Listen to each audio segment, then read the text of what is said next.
The Australian Labor Party have this tendency to create cult heroes out of their past prime ministers. And historically, they have this tendency towards crash or crash through politics. Basically, go hard or go home. The best example of this is Gough Whitlam.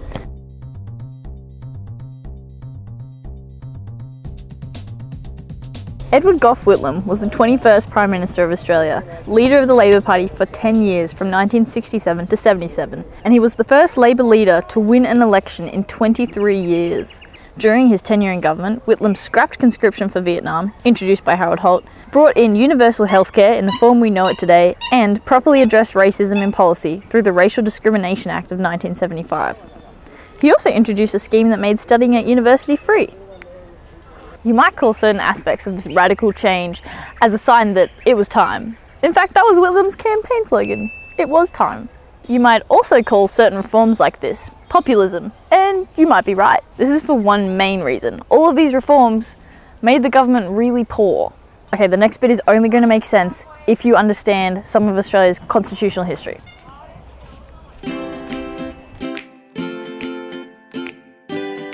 So Australia's political system is based on the British Westminster system. So there's one house where all the bills are made, and then another house where all the bills are reviewed. And then we've got this overall head of state looking down on us. The Westminster system is based on habit, it's based on convention, as opposed to having like a really rigid constitution like the US. Like, you know how in year 6 they tell you that we actually don't have a prime minister in our constitution? That's a convention. So there are things that are constitutional that don't happen because it's convention for it not to happen. The Senate has a constitutional power that allows it to block all of the money-related bills going through Parliament. We call this blocking supply. But even though this is constitutional, it doesn't happen because it's not convention. But blocking supply is dangerous. The government is exclusively in the business of spending money to do things. So by blocking supply, the Senate can effectively shut the government down entirely. No money to pay wages for government staff, no money for defence, no money for customs, no nothing. So the Senate doesn't do this because it's a shit thing to do. So remember how I said that Whitlam was spending a lot of money? He was doing this in a really bad time to spend. Firstly, there was the 1973 oil crisis, and secondly, Australia was in the middle of a 2-year-long recession. Inflation, normally sitting at 3%, was upwards of 13%. So Whitlam looked for money, and he looked for money from more dubious sources. And he didn't approach them through the Treasury. This was called the Loans Affair, and eventually saw 2 cabinet ministers, including the Treasurer, resign. Enter Malcolm Fraser, leader of the opposition. Due to yet another string of unfortunate events, Labor lost 2 seats in the Senate. One senator resigned, then another died in office.